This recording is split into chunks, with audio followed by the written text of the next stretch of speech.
안녕하세요. 저는 서울에 살고 있는 70대 초반 김청심입니다. 저는 요즘도 매일 새벽 4시면 잠에서 깹니다. 그 시간이면 어김없이 아들이 제 꿈속에 나타나 울먹이며 말합니다. 엄마, 나 좀 도와줘. 얼굴은 흐릿하지만 목소리만큼은 분명합니다. 제 품에 안기려다 이내 사라져버리는 아들의 모습을 붙잡으려 손을 뻗다 눈을 뜹니다. 그 순간 가슴 한복판이 시려옵니다. 눈물로 베개를 적시며 겨우 정신을 추슬러 봅니다.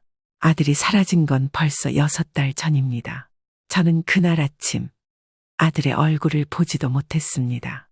아침 일찍 나선 며느리의 전화를 받고서야 알게 됐습니다. 어머니, 애기 아빠가 오늘 아침 출근한다고 나갔는데 아직까지 연락이 없어요. 회사에도 출근을 안 했다고 하네요. 순간 귀를 의심했습니다. 아니, 출근을 했는데 회사에 안 갔다고? 그게 무슨 말이니? 며느리는 놀라고 당황한 목소리로 아침에 출근하는 모습을 봤다고 했지만 이후로 아들의 휴대전화는 꺼진 상태였고 회사에도 친구들에게도 아무 연락이 닿지 않았습니다. 저는 그 길로 며느리와 함께 경찰서로 향했습니다. 실종 신고를 하며 경찰에게 사정을 설명했지만 담당 형사는 고개를 갸웃하며 이렇게 말했습니다. 범죄 정황은 아직 없습니다. 자의로 잠시 자리를 피한 걸 수도 있어요. 요즘 스트레스로 인한 가출도 많거든요. 가출이라고요. 연락 한 통 없이 집을 떠날 아이가 아닙니다. 제 아들은 그런 아이가 아닙니다. 저는 자식 키운 세월이 있는데 제 아들이 어떤 사람인지 모를까요? 하지만 경찰은 CCTV 확인 결과 집을 나서는 장면도 명확히 잡히지 않는다며 안타깝게도 더 나아가지 못했습니다. 증거가 없으니 단서를 찾기도 어렵다며 말끝을 흐렸습니다. 그날 이후 제 삶은 멈췄습니다. 저는 아들의 사진을 인화했습니다. 얼굴이 선명하게 보이도록 크게 확대해 가슴에 붙였습니다. 그렇게 매일 거리로 나섰습니다.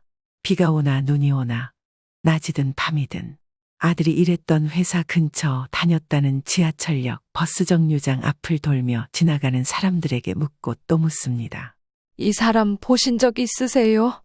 제 아들이에요. 6달 전 출근한다며 나갔다가 아직 못 돌아왔어요. 사람들은 되게 안타깝다는 듯 고개를 젓고는 금세 제 옆을 스쳐 지나갑니다. 때론 귀찮다는 눈빛도 받았습니다. 그럴 때면 저는 가슴을 부여잡고 길과 벽에 기대 한참을 울었습니다. 하루는 회사 앞에서 퇴근하던 누군가가 제 팻말을 보고 멈춰섰습니다. 이분 낯이 익은데 어디서 봤더라? 심장이 쿵 내려앉았습니다. 간절한 눈빛으로 그분의 말 한마디 한마디에 귀를 기울였습니다. 하지만 결국 비슷한 얼굴이었던 것 같다. 는 말만 남기고 그는 떠났습니다. 희망이었던 그 말이 희망이 아니었음을 깨닫는 데는 오래 걸리지 않았습니다. 그래도 저는 멈출 수 없습니다. 남겨진 셔츠 하나, 향수 냄새 하나에도 마음이 무너집니다. 아들아, 어디 있는 거니? 제발 한 번만 엄마한테 신호라도 줘. 혹시라도 돌아올까 대문 앞 센서를 손질해 두고 핸드폰 벨소리는 항상 최대치로 올려둡니다. 시간은 흐르고 계절은 바뀌었지만 제 가슴 속 시계는 여전히 그날에 멈춰 있습니다. 아들이 사라졌다는 말을 들었던 그날 아침 이후로 하루하루가 안개처럼 흘러갔습니다. 그런 시간 속에서도 저와 며느리는 서로를 붙잡고 버텨야 했습니다. 처음엔 눈도 마주치기 어려웠습니다. 서로의 얼굴을 보면 울음부터 터졌으니까요. 하지만 어느 순간부터 우리는 말없이 마주 앉아 국을 데우고 무심한 듯 밥상을 차리고 함께 식사를 했습니다. 말없이 흐르던 시간이 조금씩 대화를 만들었습니다. 어머니, 진짜 아무 소식도 없는 거죠? 며느리는 힘없이 고개를 숙인 채 말했습니다. 눈가엔 언제나처럼 붉은기가 맴돌았고 손은 끊임없이 옷자락을 비비고 있었습니다. 응, 아무 데도 없어. CCTV에도 카드 기록도 통화 내역도 흔적이 하나도 없더라. 그 말을 내 입으로 내뱉는 것도 너무 아팠지만 애써 담담한 척하며 그녀의 등을 다독였습니다. 그러고는 조용히 말을 건넸습니다. 그래도 너는 정신 똑바로 차려야지. 넌 아직 살아야 하고 너만 바라보고 있는 애도 있잖니? 그녀는 제 말을 듣고 한참을 가만히 있다가 조용히 고개를 들었습니다. 어머니, 저 포기 안 할 거예요. 끝까지 찾을 거예요. 어떻게든 제 손으로 남편을 찾고 싶어요. 살아있든 아니면. 말끝을 흐린 며느리는 잠시 입을 다물고 눈을 감았습니다. 저는 아무 말 없이 그녀의 손을 꼭 잡아주었습니다. 며칠 후 저는 큰 결심을 했습니다. 그날 저녁 며느리와 손주가 함께 제 집에 와 있을 때 저는 조심스럽게 말을 꺼냈습니다. 너희 이 집으로 들어와. 손주는 이제 초등학교 들어갈 나이잖아. 혼자 고생하지 말고 우리 함께 살자. 그녀는 눈이 커지며 저를 바라봤습니다. 어머니, 그게 정말 괜찮으세요? 괜찮고 말고가 어딨니? 가족인데 이제는 서로 의지하고 살아야지. 나도 너랑 손주가 옆에 있으면 훨씬 마음이 놓여. 그녀는 그 자리에서 말을 잇지 못하고 고개를 숙였고 저는 잠시 침묵을 깨고 덧붙였습니다. 그리고 너희 결혼할 때 해줬던 강남집 그거 정리해서 조만간 너 이름으로 주련다. 너 그 집 값만 해도 27억이었어. 너한테 따로 돈 달라고 하지도 않을 거고 앞으로도 그럴 일 없어. 어머니, 그걸 정리하셨다고요? 그래, 매매 끝냈어. 그 집에 아들이 머문 시간도 이제 다 지난 것 같더라고. 괜히 들여다보면 마음만 아프니까. 그 말을 들은 며느리는 소리내 울지도 못한 채 조용히 눈물을 흘렸습니다. 저는 말없이 그녀의 어깨를 감싸 안았습니다. 하루는 빨래를 마당에서 널고 있었습니다. 바람에 펄럭이는 셔츠 끝이 손끝에 닿을 때쯤 느릿느릿 다가오는 발소리가 들렸습니다. 뒤를 돌아보니 앞집에 사는 박씨 할머니였습니다. 손엔 익숙한 부채를 들고 있었고 허리춤에는 늘 매달고 다니는 구슬 장식이 달랑거리고 있었습니다. 박씨 할머니 나오셨어요? 오늘 햇볕 좋네요.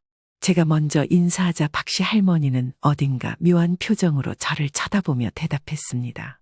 김 여사, 듣고 기분 나쁘게는 말고 그냥 새겨들어. 저는 순간 무슨 이야기인지 몰라 고개를 갸웃했지만 박씨 할머니는 주름진 얼굴을 찡그리고는 낮고 단호한 목소리로 말했습니다. 며느리, 믿지 마. 저거 꼴이 9 달린 구미호야. 그 말에 저는 빨래 집게를 쥔 손이 덜컥 떨렸습니다. 웃으려 했지만 웃음이 나오지 않았습니다. 에이, 무슨 말씀을 그렇게 하세요? 애가 무슨 죄가 있다고. 내가 괜히 이러는 줄 아나? 저 눈빛, 저 말투. 속을 들여다보면 다 보여. 겉으론 물같이 얌전한 척하지만 속은 들끓고 있어. 조심해. 진짜 조심해야 돼. 말을 마친 박씨 할머니는 부채로 허공을 몇 번 휘젓더니 더는 설명하지 않겠다는 듯 돌아섰습니다. 저는 할 말을 잃고 서 있다가 조심스레 물었습니다. 그래도 애가 지금 남편 잃고 애 데리고 힘들게 사는데 그게 어미로서 외면할 수 있겠어요? 박씨 할머니는 그 말엔 아무 대답도 하지 않았습니다. 다만 몇 걸음 가다 멈춰 뒤를 돌아보며 짧게 한마디를 남겼습니다. 이미 들어드렸으면 물릴 수는 없지. 대신 김 여사, 진짜로 도움이 필요하면 나한테 바로 와. 그날 이후 그 말이 자꾸만 귓가를 맴돌았습니다. 저거 꼴이 9개 달린 구미호야. 그 말이 너무 섬뜩하게 마음에 박혀버려서 며느리와 마주할 때마다 저도 모르게 눈빛이 흔들렸습니다. 그런데도 저는 애써 제 마음을 다잡았습니다. 눈에 밟히는 건 손주였고 며느리도 어쨌든 제 아들의 아내였습니다. 아직은, 아니, 어쩌면 끝까지 믿고 싶었습니다. 그날 저녁 며느리 방 앞에서 문을 두드렸습니다. 애미야, 자니? 아니요, 어머니. 무슨 일이세요? 조심스레 문을 열고 들어서며 저는 말했습니다. 그냥 우리 이렇게 같이 살기로 한 이상 서로 돕고 의지하면서 살자. 어려운 일 있으면 꼭 말하고. 뭘 숨기거나 혼자 끙끙 앓지 말고. 며느리는 놀란 듯 잠시 저를 쳐다보다가 고개를 숙였습니다. 네, 고맙습니다. 어머니. 저는 그 말에 조용히 고개를 끄덕이며 뒤돌아 나왔습니다. 문이 닫히고 등 뒤로 묘한 기운이 스쳐 지나가는 것 같았습니다. 살면서 마음 한편이 이렇게 허전하고 추운 적이 있었을까요? 아들의 실종은 제 삶에서 빛을 걷어간 일이었습니다. 그래도 숨을 쉬고 밥을 먹고 하루를 버틸 수 있었던 건 집안을 뛰어다니는 손주의 웃음소리 덕분이었습니다. 할머니, 이거 봐요. 학교에서 그린 그림이에요. 작은 손으로 색연필로 덧칠한 가족 그림을 내밀며 해맑게 웃는 아이를 보면 아들이 곁에 있는 듯한 착각이 들기도 했습니다. 며느리도 말없이 묵묵히 아이를 돌보며 제게 힘이 되어 주었고, 저도 그 아이가 잘 자라기만을 바라는 마음으로 가사며 아이 돌봄에 함께 했습니다. 아들이 돌아올지도 모른다는 생각은 날마다 작게 그러나 꾸준히 피어났습니다. 아무 소식이 없는 하루를 견디며 저는 그 조그마한 희망을 붙잡고 살았습니다. 그러던 어느 날 며느리가 조심스럽게 말을 꺼냈습니다. 주방에서 손주가 먹을 저녁 반찬을 준비하고 있을 때였습니다. 어머니, 잠깐. 시간 괜찮으세요? 그녀의 말투는 어딘가 무거웠습니다. 저는 수세미를 내려놓고 고개를 들었습니다. 왜 그러니? 무슨 일 있어? 다름 아니라 아이를 전학시키고 싶어요. 지금 다니는 학교가 아무래도 아빠 없는 걸로 자꾸 눈치 주고 아이가 힘들어해요. 그녀의 말에 저는 잠시 입을 다물었습니다. 손주가 집에 오면 해맑게 웃는 얼굴만 보았던 터라 그런 내면의 아픔을 몰랐던 것이 미안했습니다. 그래? 그래서 어느 학교로 보내려고? 국제학교요. 외국인 아이들도 많고 가정환경을 따지지 않는 분위기라 아이도 덜 힘들어할 거예요. 그런데 등록금이 좀 많이 들어요. 입학금까지 해서 1200만 원 정도 필요해요. 저는 놀란 얼굴로 그녀를 바라봤습니다. 초등학교를 전학시키는데 그렇게나 큰 돈이 드니? 그녀는 곧 울 것 같은 얼굴로 제 손을 꼭 잡았습니다. 어머니, 저도 알아요. 많이 무리한 부탁이라는 거. 그런데 아이가 아빠 얘기만 나오면 눈치를 봐요. 숨죽이고 울 때도 있어요. 저라도 지켜줘야 하잖아요. 남편 대신 제가 어떻게든 잘 키워야 하니까. 그 말에 저는 할 말을 잃었습니다. 가슴이 뻐근했습니다. 아들이 없는 빈자리를 며느리가 기꺼이 감당하려 애쓰는 모습이 너무 안쓰러웠습니다. 순간 아들이 살아서 이 모습을 지켜본다면 얼마나 고마워할까 그런 생각이 들었습니다. 그래, 그래야지. 그럼 당연히 도와줘야지. 아들 없는 자리에 네가 아이를 그렇게 품겠다고 나서주는데 내가 가만히 있을 수가 없지. 며칠 후 저는 조용히 법무사를 찾아갔습니다. 갖고 있던 예금과 노후를 위해 남겨둔 임대 건물까지 제 명의로 되어 있던 모든 재산의 증여 절차를 밟기 시작했습니다. 주변 사람들은 말렸습니다. 아직 며느리 젊잖아. 나중에 아들 일 어떻게 될지도 모르는데 너무 앞서가지 말고 좀 기다려봐요. 하지만 저는 마음을 굳혔습니다. 나중에 혹시라도 사망처리라는 걸 하게 된다면 며느리가 시리에 빠져도 돈 걱정만큼은 안 하게 해줘야지. 그래야 아들도 저 세상에서 조금이나마 마음 놓고 쉴 수 있을 테니까. 남들 보기엔 무모하고 섣부른 선택일지 몰라도 저는 조금도 아깝지 않았습니다. 그날 오전 법무사 사무실에 앉아 서류에 하나씩 이름을 써내려갔습니다. 손끝이 떨렸지만 마음은 담담했습니다. 법무사는 제 서류를 넘겨보다가 고개를 들었습니다. 김 여사님, 죄송하지만 주민등록 초본이 빠졌습니다. 과거 주소 변동 내역까지 포함된 초본이 필요합니다. 아, 그런 게 있었나요? 예, 그게 없으면 증여자 본인 확인이 누락되어서 등기 이전 접수가 안 됩니다. 내일 한 번 더 오실 수 있을까요? 오늘처럼 도장도 같이 가져오시고요. 저는 고개를 끄덕이며 작은 미소를 지었습니다. 괜찮습니다. 내일 다시 올게요. 서두를 것도 아니고 이왕 하는 거 제대로 해야죠. 법무사는 안도한 듯 고개를 숙이며 서류를 정리했습니다. 그날 저녁 손주 녀석은 평소보다 빨리 잠이 들었습니다. 낮에 동네 공원에서 한참을 뛰어놀았더니 몸이 많이 피곤했던 모양이었습니다. 작은 이불을 가슴께까지 끌어올려 덮어주고 머리카락을 한번 쓸어 넘긴 뒤 저는 조용히 방을 나서려 했습니다. 그런데 바로 그때였습니다. 방문 손잡이에 손이 닿은 순간 뒤에서 손주의 목소리가 들려왔습니다. 흐느적이고 맥없는 잠꼬대였지만 단어 하나하나가 제 등을 얼어붙게 만들었습니다. 아빠, 그거 먹지 마세요. 아빠, 그거 먹으면 안 돼요. 순간 가슴이 철렁 내려앉았습니다. 저는 숨도 못 쉰 채 얼어붙은 듯 멈춰 섰습니다. 한두 마디의 혼잣말일 거라고 넘기려 했지만 그 말 속엔 아이답지 않게 절박함이 묻어 있었습니다. 꼭 무언가를 본 아이처럼, 아니 분명히 무언가를 기억하고 있는 것처럼 살그머니 돌아서서 아이를 다시 바라봤습니다. 손주는 이마에 땀이 맺힌 채 베개의 얼굴을 파묻고 있었습니다. 작은 손이 이불을 움켜쥐고 있었고 숨소리는 불안하게 떨렸습니다. 저는 그 모습을 바라보며 손끝이 차가워졌습니다. 먹지 마세요. 뭘 말하는 거지? 그게 뭔데? 잠꼬대라는 것이 맥락 없이 나올 수도 있다는 생각을 하려 했지만 그 한마디가 가슴 깊숙한 곳을 찔러왔습니다. 그 순간부터 제 머릿속 어딘가에서 잠들어 있던 불신이 조용히 눈을 떴습니다. 혹시 아들이 사라진 게 단순한 실종이 아니었던 건 아닐까? 그 생각은 곧 아들의 얼굴을 떠올리게 만들었습니다. 어릴 적부터 밝고 긍정적이던 아이였습니다. 시험에서 10문제를 틀리고 와서도 고개를 빳빳이 들며 말했죠. 내가 안 해서 틀린 거야. 다음엔 하면 되지, 뭐. 10문제 틀린 건 10문제를 알아갈 기회가 생긴 거잖아요, 엄마. 그 말을 하며 웃던 아이의 얼굴은 여전히 선명합니다. 늘 자기를 객관적으로 바라보고 남 탓보다는 자기 안에서 해답을 찾던 아이. 어려서부터 그랬습니다. 친구와 싸워도 먼저 사과할 줄 알았고 누구에게든 감정을 함부로 터뜨리는 법이 없던 아이였습니다. 그런 아들이 아무 말 없이 가출을 한다고요. 그런 아들이 단숨에 우울증이라도 걸려 연락을 끊었다고요. 아닙니다. 그 아이는 그런 사람이 아니었습니다. 힘들면 힘들다고 말하는 아이였고 문제가 있으면 찾아와 함께 고민하던 아들이었습니다.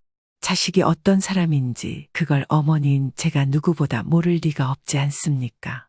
그날 밤 저는 좀처럼 잠을 이루지 못했습니다. 손주의 잠꼬대가 귓가에 반복해서 맴돌았습니다. 아빠, 그거 먹지 마세요. 그 말이 칼처럼 박혔고 박힌 자리는 서서히 골마오듯 의심을 피워냈습니다.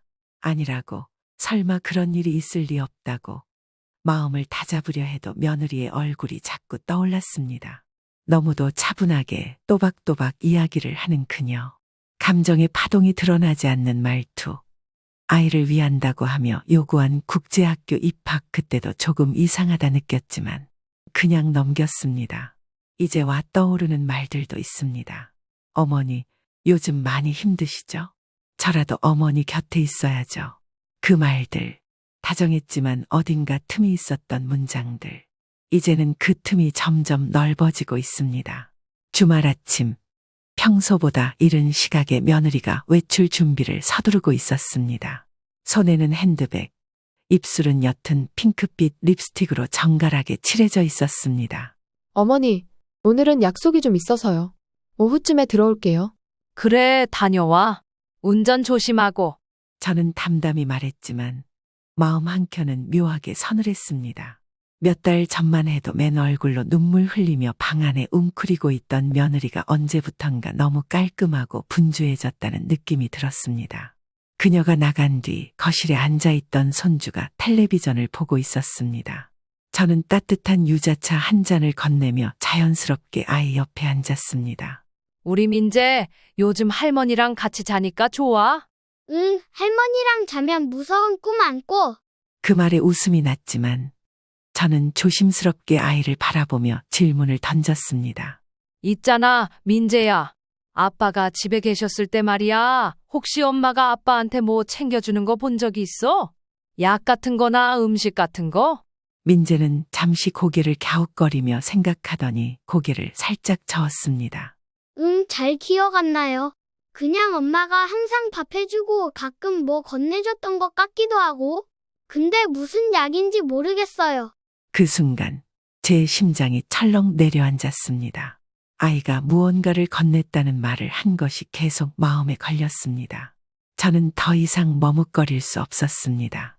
곧장 경찰서로 향했고 담당 형사에게 아이의 잠꼬대와 오늘 아침 대화를 털어놓았습니다. 형사는 말없이 메모를 하더니 조심스럽게 물었습니다. 할머니, 혹시 아이가 본 게 더 있을 수도 있다는 생각은 안 드셨나요? 그런 것 같아요. 아이가 너무 어려서 그냥 흘려들었는데 혹시 최면 치료 같은 거 받아볼 수 있을까요? 아이가 말하지 못하는 걸 기억하고 있을지도 몰라요. 형사는 잠시 생각에 잠기더니 심리 전문 수사관과 함께 아동 체면 전문가를 연결해 주겠다고 말했습니다. 저는 무겁지만 확고한 마음으로 고개를 끄덕였습니다. 며칠 뒤 지정된 상담센터에서 조용한 분위기 속에 민재는 전문가와 함께 최면 유도에 들어갔습니다. 저는 복도에서 두 손을 꼭 모은 채 기다렸고 형사도 옆에서 긴장된 얼굴로 앉아 있었습니다. 그리고 1시간이 조금 지난 후 담당 상담사의 목소리가 문 너머에서 들려왔습니다. 이 녹음을 좀 들어보셔야 할 것 같아요. 회의실에 들어서자 상담사는 조용히 녹음기를 재생했습니다. 그리고 이어진 민재의 목소리는 모두의 숨을 먹게 했습니다. 엄마가 아빠한테 매일 아침 하얀 알약을 줬어요. 영양제라고 했어요. 아빠는 그냥 먹었어요. 그런데 점점 말랐어요. 얼굴이 뾰족해졌고 자꾸 누워 있었어요. 그날 아침에도 알약을 먹고 누워 있었는데 큰 자동차가 왔어요. 아빠를 데리고 갔어요.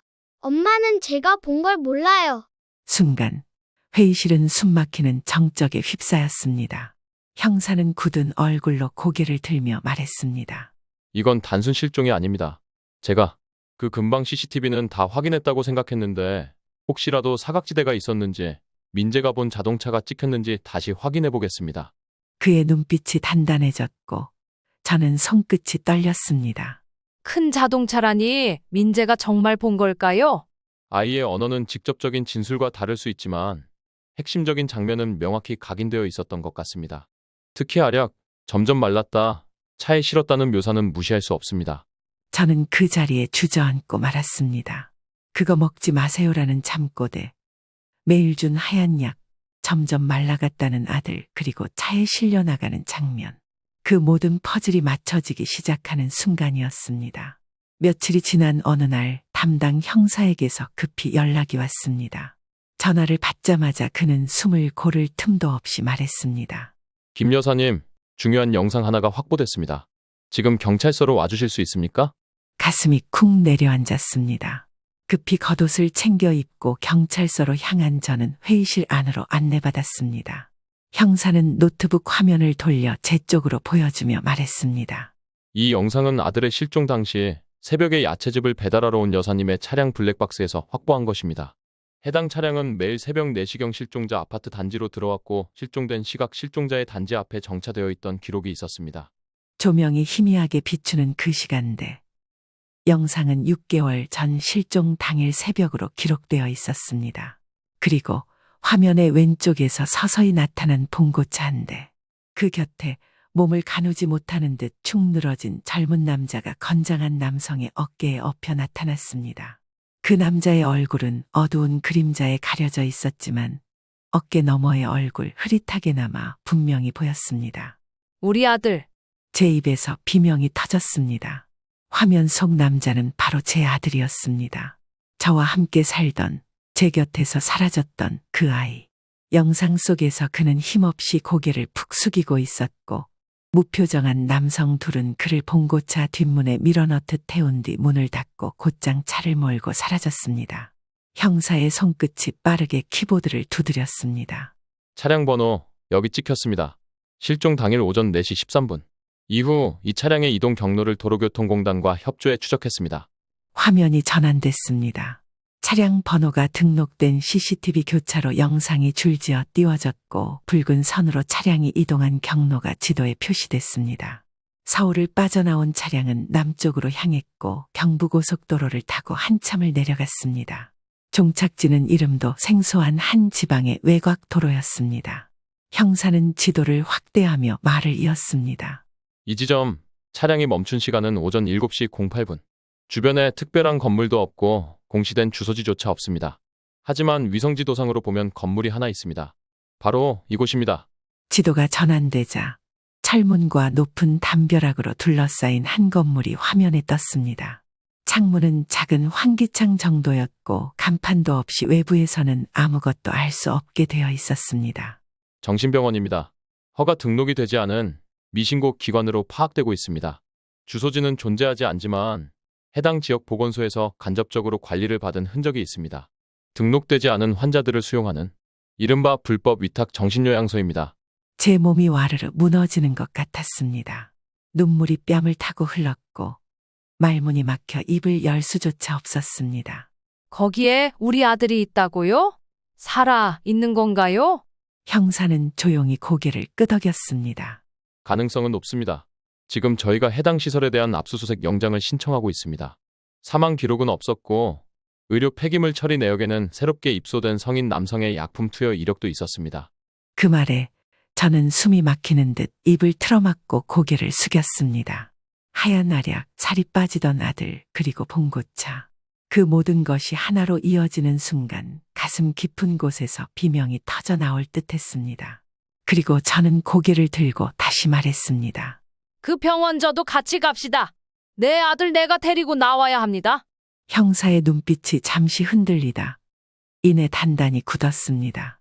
영장이 발부되던 날, 저는 형사들과 함께 그 낯선 지방 병원으로 향했습니다. 차 안에서 손을 모으고 말없이 기도만 반복했습니다. 부디 살아만 있어다오. 제발. 해 뜨기 전 새벽의 싸늘한 공기를 가르며 검은 승합차는 철문 앞에 도착했습니다. 폐건물처럼 보였던 정신병원 앞에는 높이 자란 수풀과 녹슨 철문이 덜컥덜컥 흔들리고 있었습니다. 형사는 무전을 통해 지원 인력과 대기 중인 경찰들과 신호를 주고받았고 곧 병원 안으로 진입했습니다. 저는 멀찍이 떨어져 경찰들이 건물 안을 수색하는 모습을 지켜보며 입술을 깨문 채 가슴을 움켜쥐고 서 있었습니다. 김 여사님, 이리로 오세요. 형사가 손짓을 하며 제 쪽으로 달려왔습니다. 저는 뛰다시피 그를 따라가 복도를 지나 작은 병실 문 앞에 도착했습니다. 삐걱 소리를 내며 열린 낡은 문 너머 희미한 형광등 아래 누군가가 침대에 앉아 있었습니다. 초췌한 얼굴, 마른 몸, 고개를 푹 숙인 채 공허한 눈으로 바닥만 바라보는 사람. 순간 저는 그 자리에 주저앉았습니다. 아들아. 그 이름 석자를 부르는 순간 그의 눈이 천천히 저를 향했습니다. 그리고 떨리는 목소리로 말했습니다. 엄마? 그래. 엄마야, 엄마가 왔다. 저는 달려가 아들의 손을 덥석 붙잡고 끌어안았습니다. 그의 어깨가 부르르 떨렸고 목이 메인 채 흐느끼기 시작했습니다. 말라붙은 손이 제 등을 움켜쥐고 그제야 살았다는 실감이 들었습니다. 형사들은 그날 병원에서 다수의 의료 기록과 약품, 투약 일지, CCTV 저장 장치까지 전부 압수했습니다. 아들의 기록에는 우울증 조현 증상, 자해 위험성, 강제 투약 필요라는 거짓 진단서가 첨부되어 있었고 보호자란에는 며느리의 서명이 있었습니다. 며칠 후 경찰 조사 결과는 명백했습니다. 며느리는 고의적으로 남편에게 알약을 투약해 체력과 의식을 약화시킨 뒤 불법 병원 관계자들과 공모해 그를 강제로 입원시킨 혐의로 체포됐습니다. 조사 과정에서 그녀는 담담하게 말했습니다. 제가 없애고 싶었던 건 아니었어요. 다만 제 삶이 너무 버거워졌고 그 사람이 사라지면 저와 아이는 좀 더 자유로워질 수 있을 거라 생각했어요. 그 말에 저는 차가운 한숨을 삼켰습니다. 어쩌면 처음부터 그녀는 아들을 짐으로 여기고 있었던 건 아닐까요? 자식을 낳고 키운 어미로서 그 말을 용서할 수는 없었습니다. 며느리는 재판에서 특수감금과 허위진단서 작성, 위법한 입원 공모 혐의로 실형을 선고받고 징역 42년형을 선고받았습니다. 그녀의 표정엔 후회도 죄책감도 보이지 않았습니다. 다만 마지막으로 아이에게 미안하다 는 말을 남긴 뒤 고개를 숙였습니다. 그리고 저희는 다시 서울로 돌아왔습니다. 아들은 처음 며칠은 말을 거의 하지 않았습니다.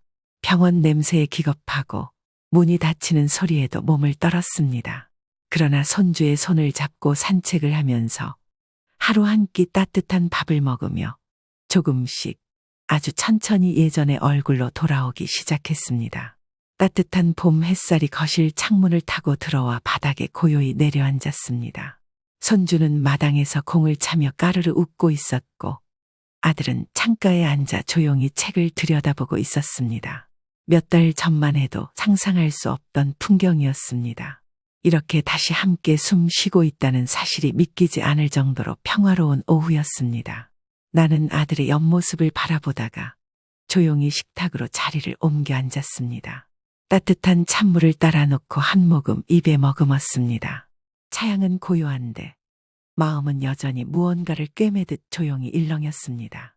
그날 내가 도장을 찍지 못했던 게 얼마나 다행이었는지. 그 일이 벌어지기 전 나는 이미 모든 걸 넘기려 했습니다. 아들이 실종된 후 며느리에게 미안한 마음뿐이었습니다.